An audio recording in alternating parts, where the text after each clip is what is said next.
Hi yoga goers, Namaste Les Mills yoga goers. Just give me a thumbs up before we start. We've got a few minutes, but just give me a thumbs up if you can hear me clearly. So if you are watching later on, we'll be doing probably, you might want to fast forward a few minutes, but in the meantime, I'm just going to say hello to everyone that's joining. Michelle, great. Michelle, if you could let me know, can you hear me clearly with the volume? Excellent, thank you Alaya. Namaste Charlotte, Namaste Nathan. So thank you all for joining. With this yoga practice, we're not going to do anything extreme, just great range of movement, stretch our bodies out, and a nice sense of strength and flexibility. We're going to go slow with some of the poses to help with your mobility as well. What you might need is a block. You can use a lunch box. You can sit up onto a cushion, especially if you've been a bit challenged with your hips and you've been training hard with all that great cardio and strengthening work we do in the Les Mills programs. So another thing that I want to show you is we're going to be doing a stretch like this today. Yes, we are. Not too extreme, but it's going to help all our lat muscles. So we'll work a little bit later into that. And if you have any questions on technique or particular poses, you can drop me a note afterwards. This will be saved on IGTV, or you can even message me personally on my Instagram page. So welcome everyone, and you can let me know where you are from the world as well. And it's in Auckland, it's a beautiful sunny afternoon, nice and warm. It's quite quiet outside as well. So let's get started, shall we? We're going to warm up nicely, and it's always nice to start off on the back. Namaste Natasha, Namaste Nicola. So lie down, be nice and comfortable where you are.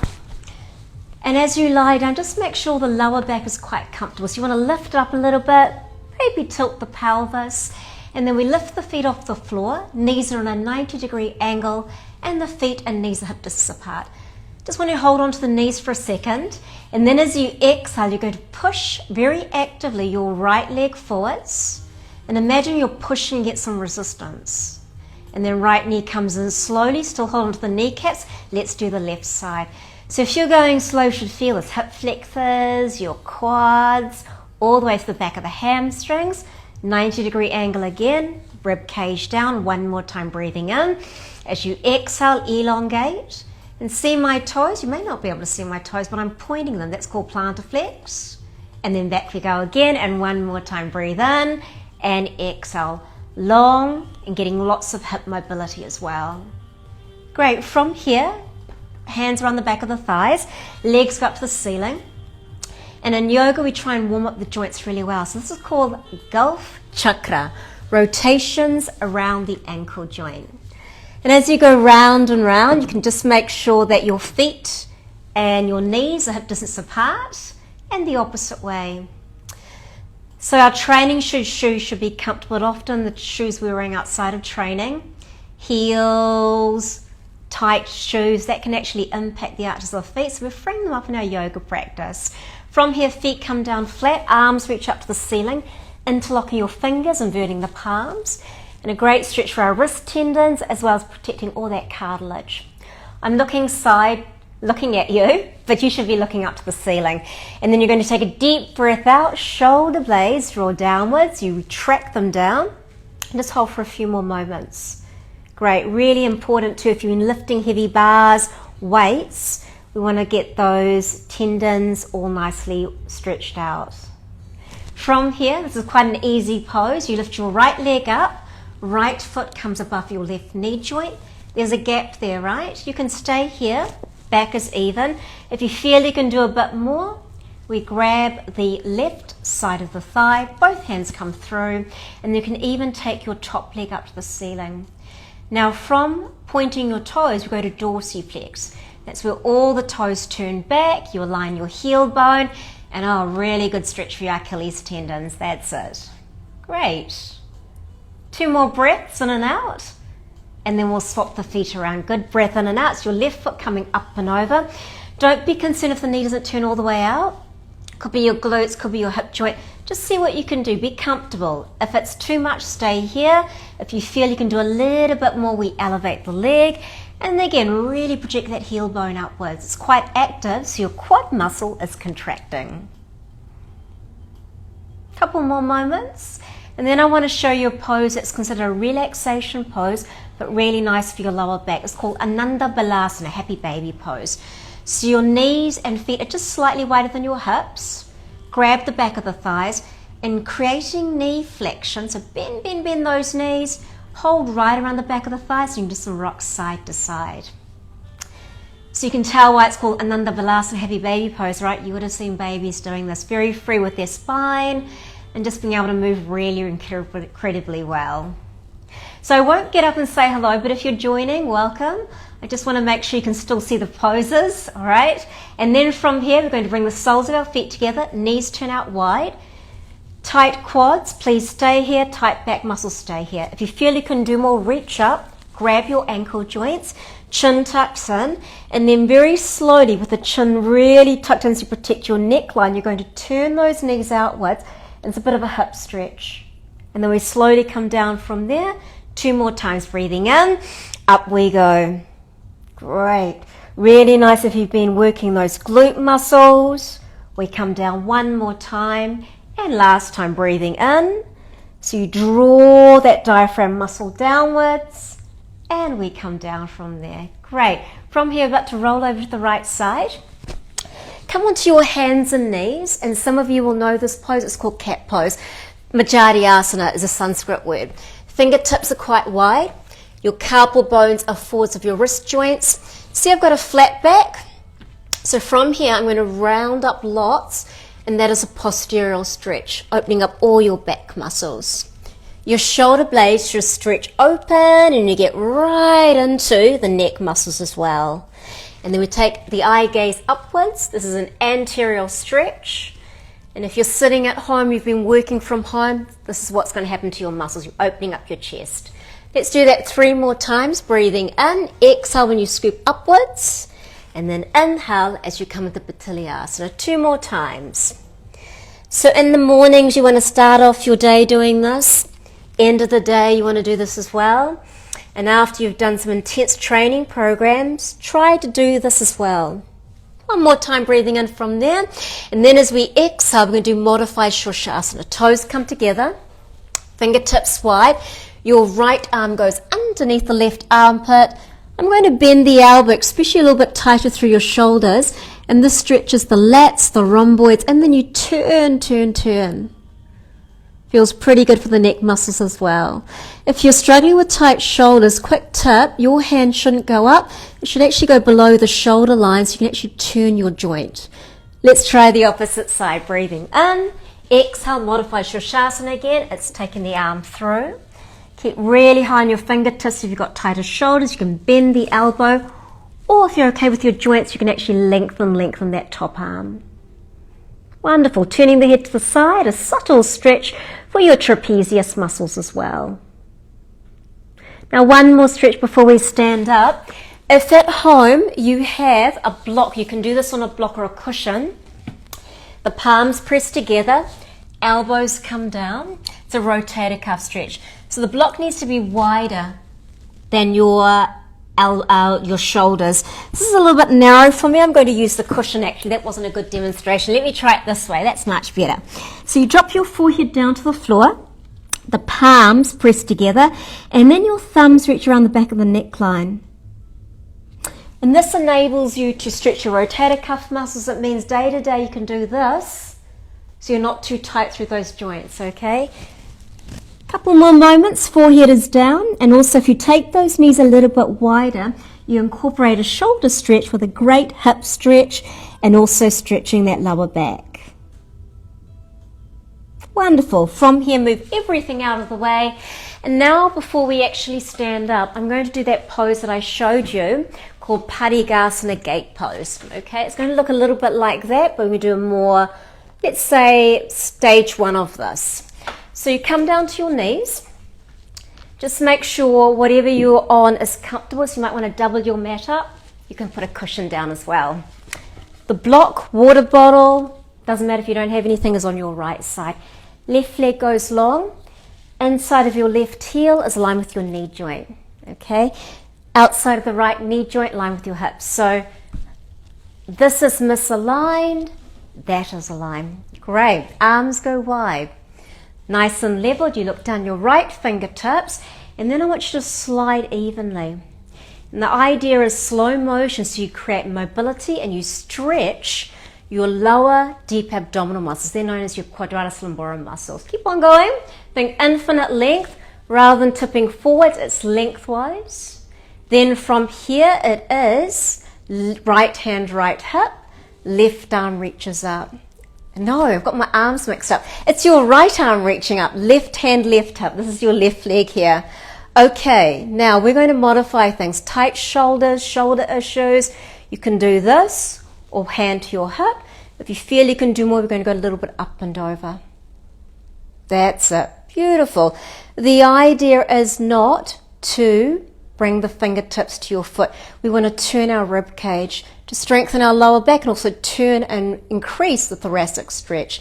This free arm, that is your left hand, travels down probably above or below your kneecap. And then you can turn a little bit further. If you're finding you've got back issues, come up higher, this. And I know it's tough to breathe in these poses, so you shorten the breaths on top of the clavicles. A couple more moments. Excellent. To pull yourself up, you use your side oblique muscles, and we come up from there. So that's called Parigasana gate pose. I forgot, there's one more side to go. Before we do the opposite side, your arms go wide again. Left leg is long, right knee bent. You are now going to slide to the right side. So you're going to see my arm disappear. That's absolutely fine. Now your hand can come to the block or hand can come to the hip. The top arm comes up. Again, you can stay here, bend the elbow, but if you feel it does a little bit more, you now try and create a straight line angle from the ankle to your hip, to your fingertips, and you're using all your core muscles not to collapse down the side of the rib cage. You sit up a little bit taller. Great.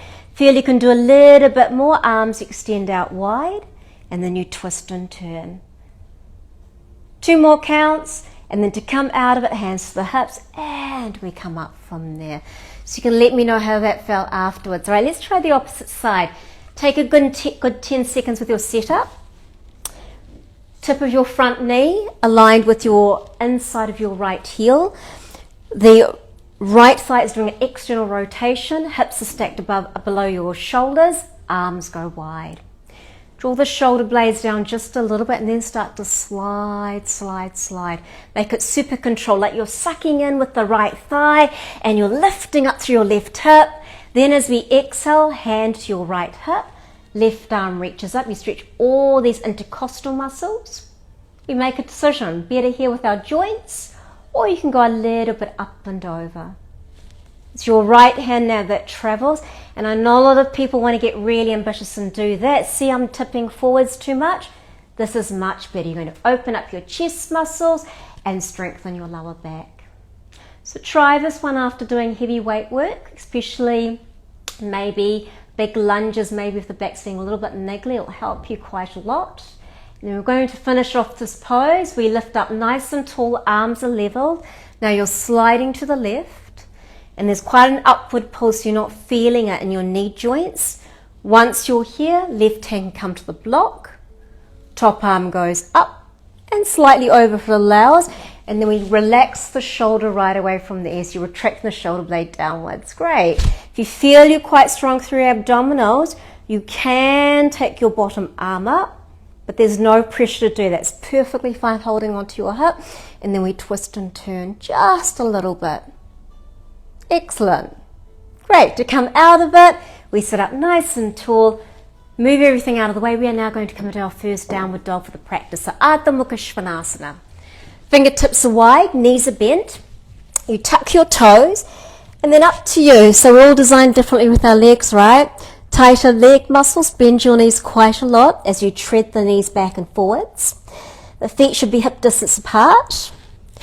And there's a slight squeezing of your glutes. You protect your hamstrings and strengthen them as you go back and forth with your heels.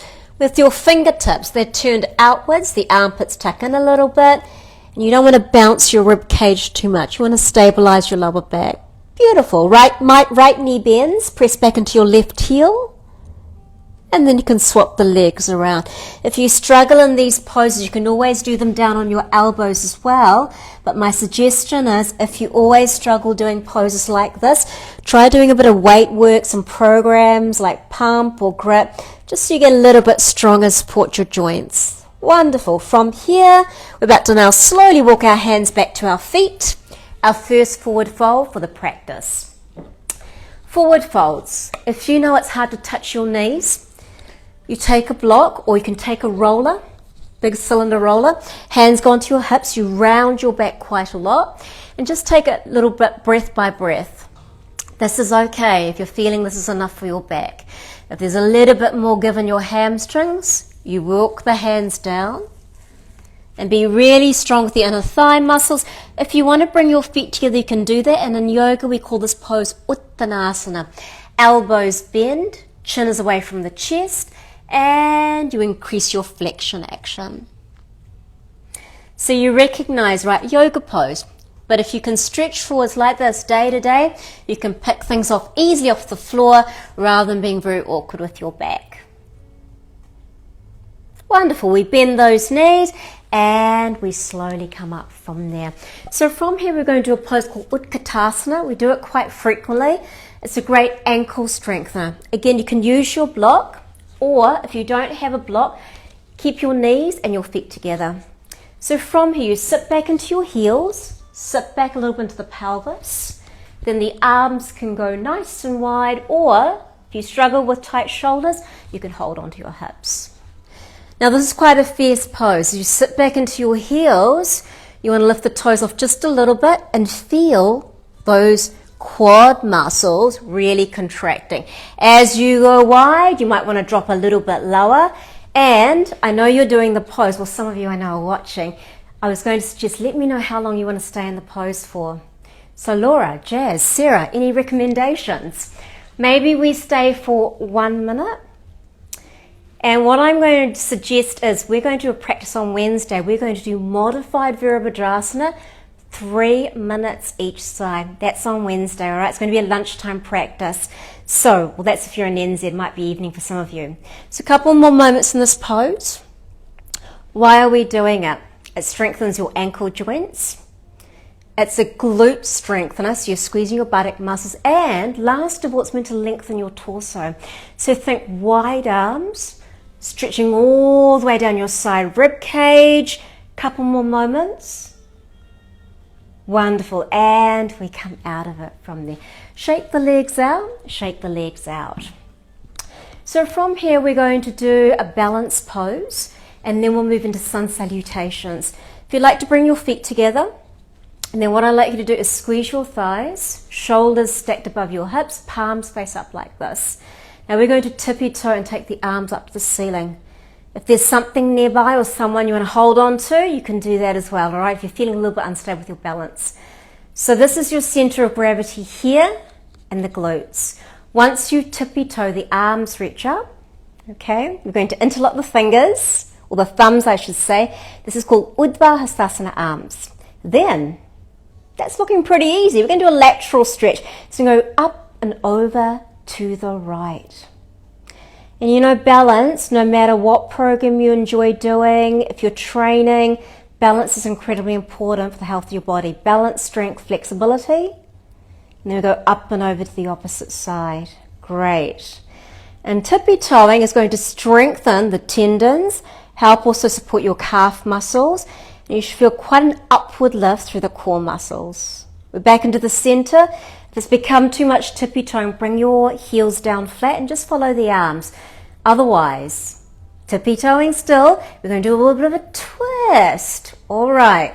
So your hands are below your shoulder line. You can look down to the floor. And don't worry if you need to pick yourself out of the balance. Just give it another attempt, because what happens is the more we practice balance, it will improve. We go up and over to the opposite side. Wonderful. And we release out from there. So give the legs a good shake up. Put your fingertips onto your shoulder joints. As we breathe in, the elbows are going to fan right down to your side ribs as best as you can. Then as you inhale, we're going to bring the elbows together. Take a deep breath out. If they don't quite touch, not a problem. But now let's see if you can fully rotate through your shoulder joints and get those elbows right out to the side. And then inhale, elbows extend down. So this is full articulation through your shoulder joint. One more time. Inhale, exhale, you scoop upwards. And then exhale out from there. We'll go the opposite direction. So we think about our shoulder joints, right? They're a lot more shallower than our hip joints. Obviously more prone to wear and tear. And so stretching, strengthening and stabilizing helps the joint stay nice and resilient. One more time. Elbows come down and we release out from there. So now let's do sun salutations. You should do them when you're nicely warmed up. I'm assuming you are. Okay, feet are together, palms open up, chin tucks. And this is called Tadasana, mountain pose. You should feel like you've climbed a mountain, nice and strong with your body. We take a deep breath in as your arms reach up. We bend the knees. This is called half Uttanasana. If you feel you can do a little bit more, then we do full Uttanasana. Fingertips come down towards your ankles and you can tuck the chin in a little bit. We all look up. Modified Uttanasana. This is quite different pose, this one. It lengthens your hamstrings. It's meant to strengthen your core. Open up your feet. Fingertips come down and then you can jump, step or fly into your downward facing dog position. So this sequence we're working through is quite a few hundred years old, right? And you'll find it in most yoga practice, no matter what the name type of yoga it is. But there's different poses that become part of a one sequence. So from here you have a couple of options.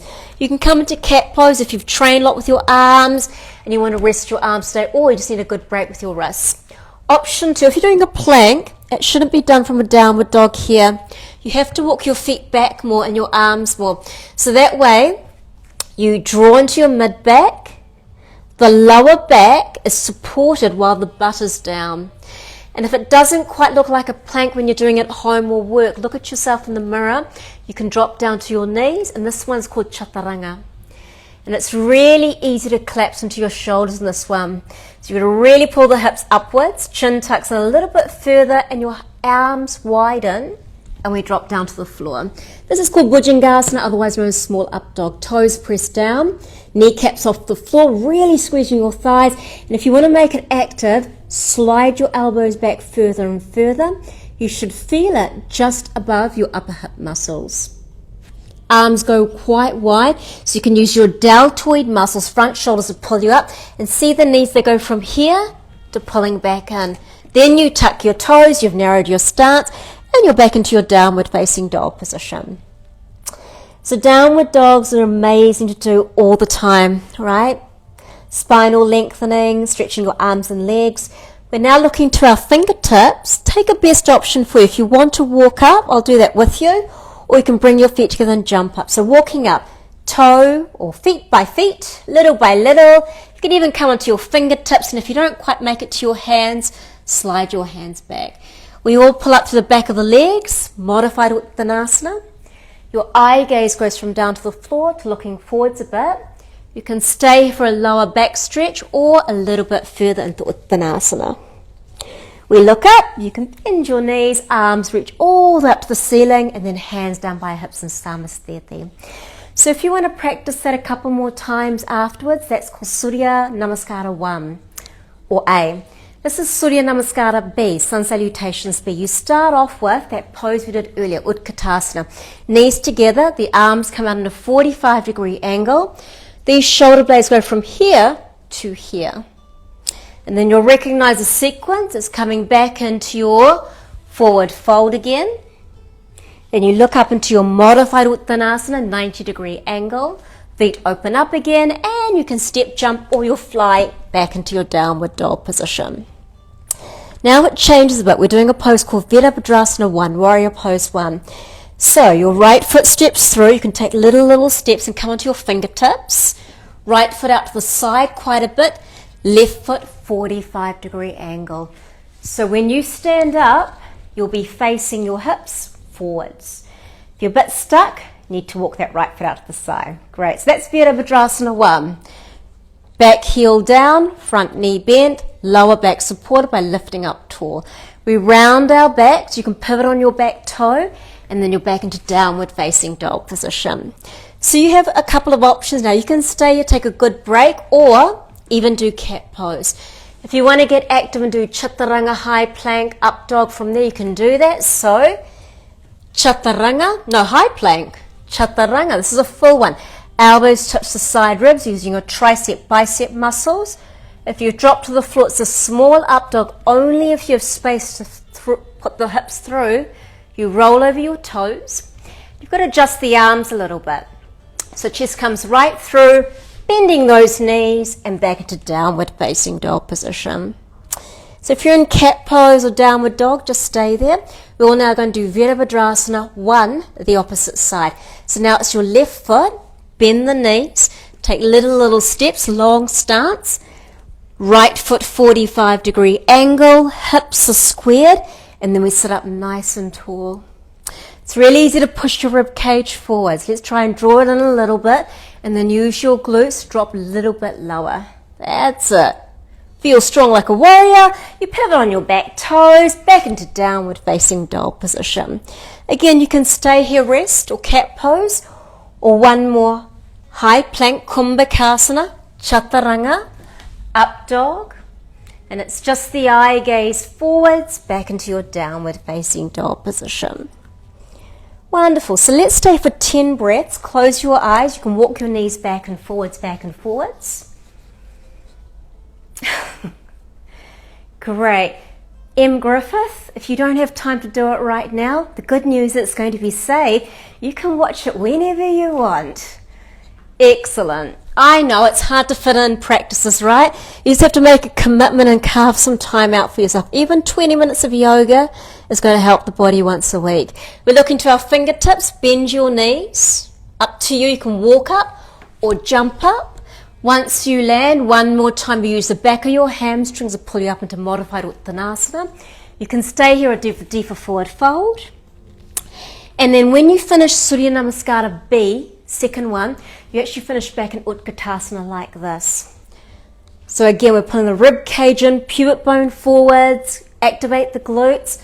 2 more counts, arms reach up, and we release out from there. So normally you do 3 of each, A and then B. All right, so from here, let's do a wide stance. This is called Prasarita Padottanasana.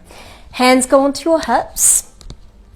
To check how wide you should go, you check your kneecaps. If they buckle in, you're collapsing, you've got to narrow the stance.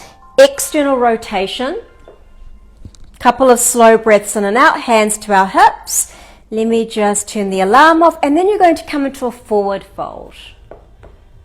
Now up to you. You can bend your knees, fingertips come to the floor, or if you have a cushion, even a table, you can hold on to it. Why are we stretching like this? It's meant to stretch the back of the legs, lengthen your back. So the eye gaze is slightly forwards. Hands are quite wide. And those that are used to stretching like this, the hamstrings allow it.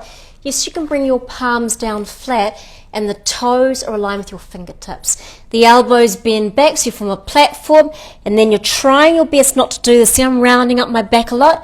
Then I'm going to look forwards. So I suggest we do this pose when we're really nicely warmed up. Great pose to do after cardio. Couple more moments. So the other thing is, with yoga, you can actually watch certain poses. I'm okay if you don't have to practice it at the moment. You watch, you look at the technique, you take it in visually, and then you can practice in your own time. We've got a couple more moments in Prasarita Padottanasana. Remember, it's chest up, lengthen through your back, and it's a little bit of an inner groin stretch as well as your hamstrings. The quads are active. To come out of it, hands to your hips. You've got to use as much of your core strength. Bend the knees, and you always exhale as we come out of the pose. Let's zigzag the feet together. Zigzag the feet together. So I'm looking at the time. Time flies. So we've got about 15 minutes. I think we should come down to the floor. And let's do that Parigasana in a seated version. So I showed you this earlier, okay? We're not going to quite do that, but I'm going to do a couple of versions. So if you want to do it at the gym or at home after training, you can use it as a good stretch. Sitting like this is really uncomfortable for a lot of people. See, rolling back. So if you take some height, cushion, block, something you can sit on to, all of a sudden you're tipping forwards a lot better. So that's option one. Have a resistance band, towel, or a bit of clothing nearby you, and you just put it near your right foot. So we're starting off with the arms up, arms go nice and wide. This is called supination. You go from internal rotation to opening up your joints. I'm just going to do a simple twist. So your right arm, no, the left arm. Let's go left arm, very, very slowly. Now it may not twist, your right arm may not turn all the way behind you, but just do what you can. And if you have a bench or something behind you, you could hold on to it, and you could use your back arm as a bit of a lever to invigorate that twist in your mid-back. And that feels really good when you've been seated for a few hours or all day at a desk. We'll try the opposite side, slowly, slowly, slowly. Remember, you want to get the twist in your mid-back.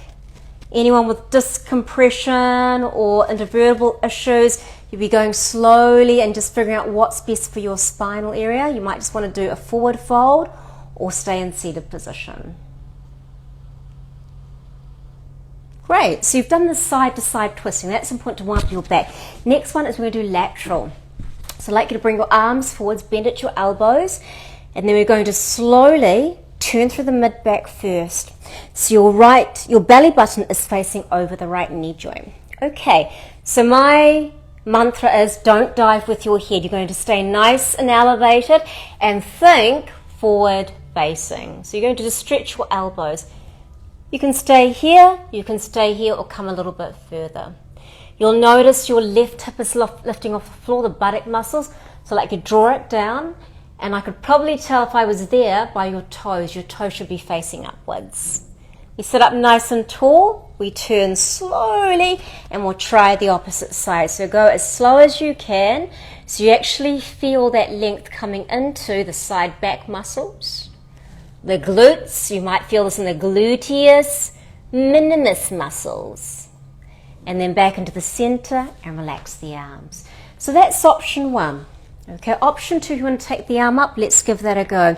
You can use the strap, or if you want to watch the practice later on and then grab a strap, you can do that.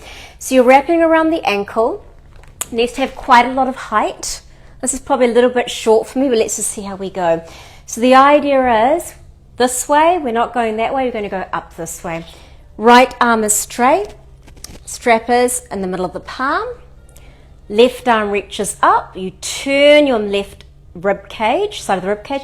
Left hand reaches the strap, right hand comes down. There's a lot of changing with hands, right? So you might just need to look at how the pose is going.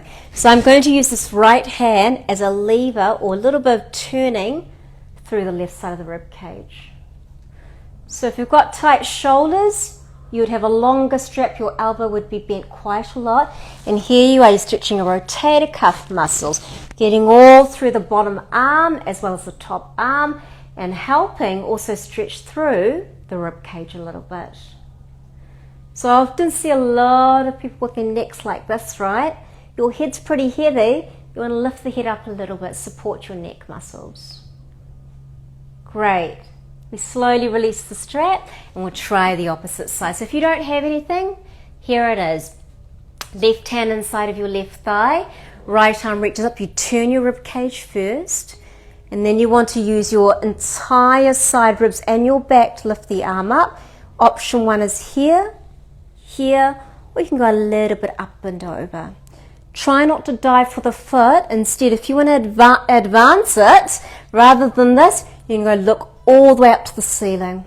That's beautiful. It's tough to breathe, but you lift the chest muscles up, and then you think about all these stretches, how you're going to posture look better, breathe better, and just feel so much more lighter with your lower back muscles. So this is a modified version of Parigasana, what we did on the knees earlier.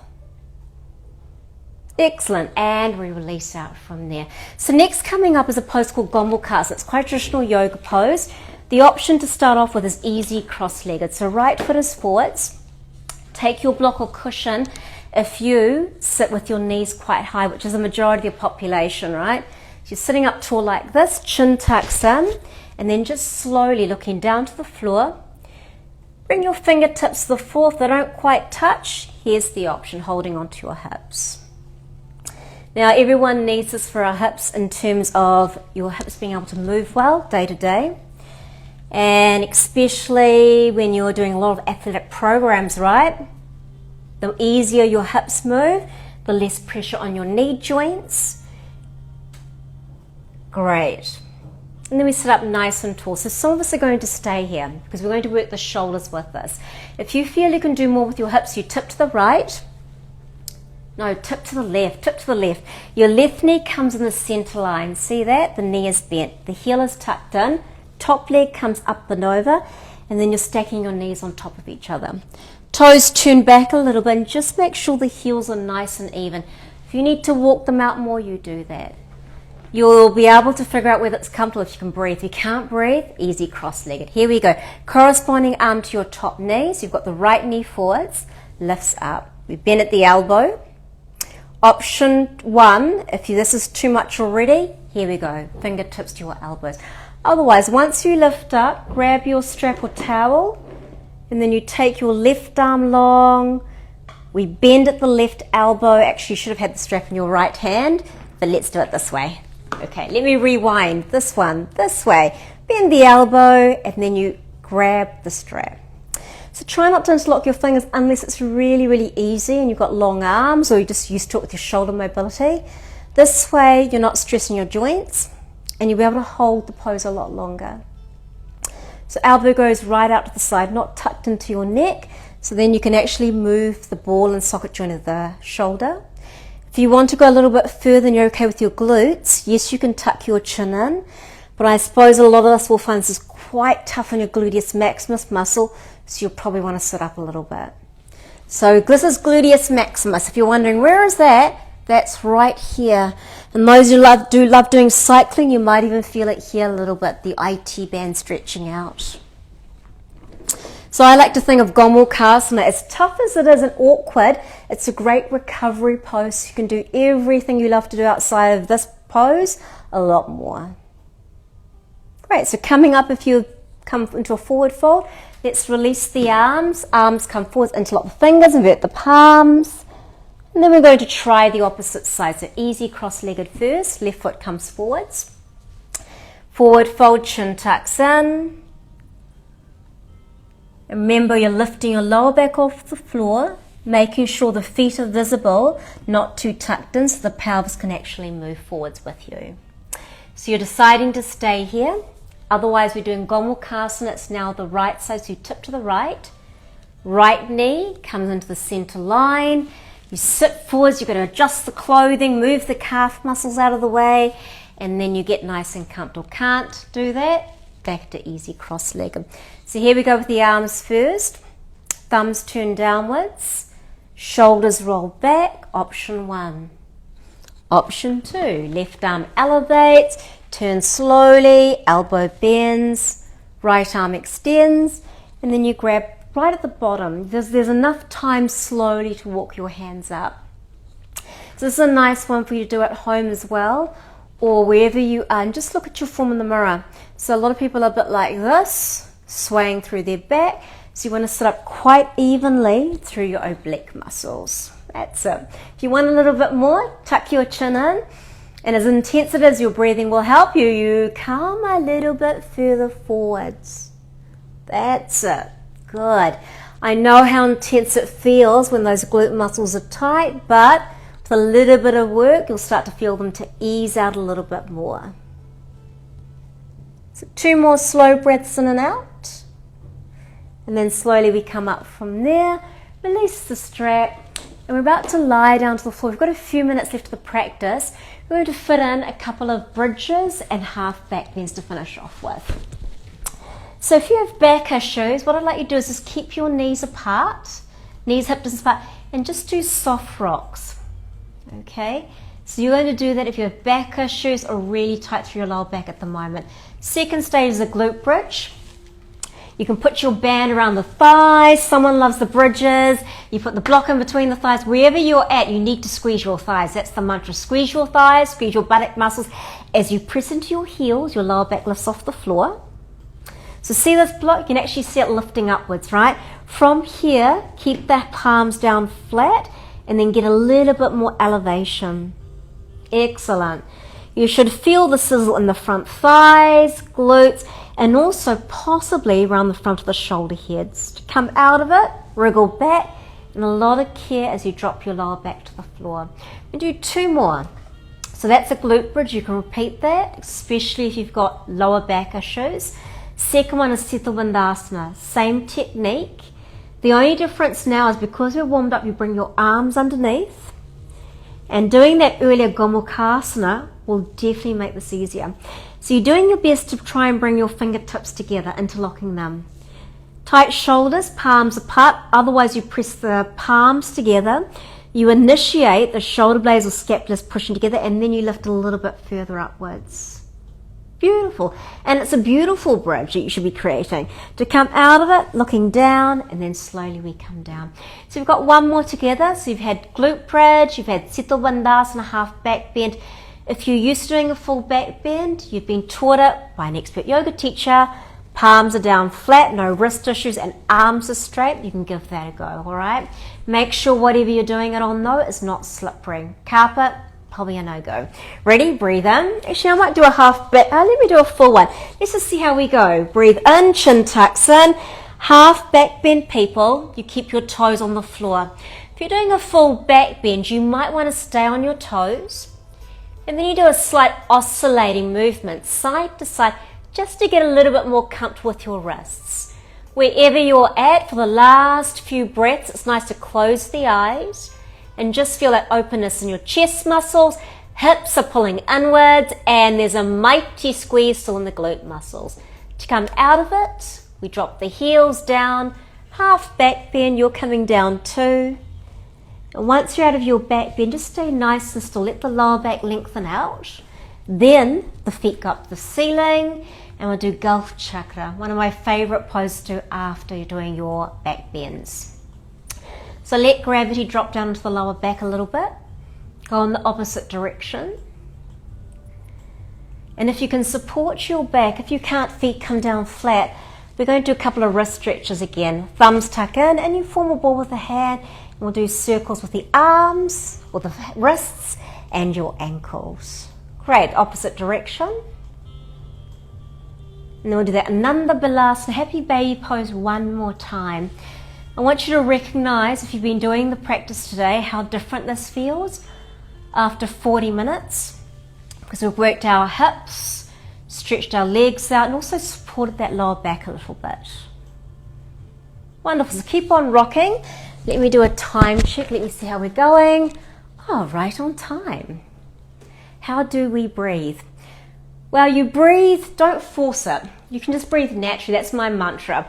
You don't want to force it when you're doing just natural yoga poses. There's a whole different practice of yoga called pranayama, which is breathing. It's just slowly and naturally. Okay, great. Good question though. So we're about to roll over to the right side. Let's finish off with some easy neck poses. And if you're watching the practice, you can do this wherever you are as well. Fingertips out the side onto your hips, chin is leveled. You look over your right shoulder. And do it really slowly so you actually feel a really nice stretch down the trapezius muscles again. And then simply up and over to the opposite side.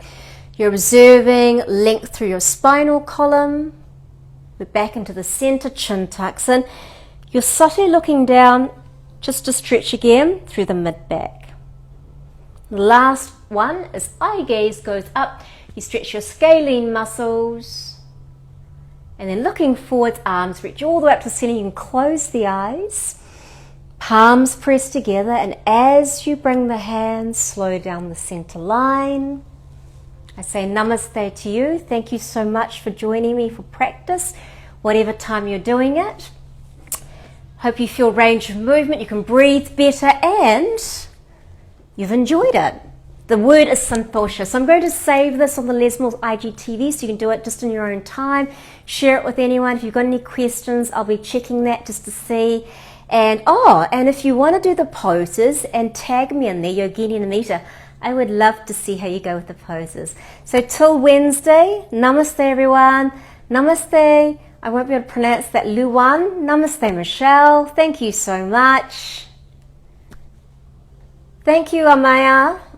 Right, okay, I know who you are. All right, thank you Yaki.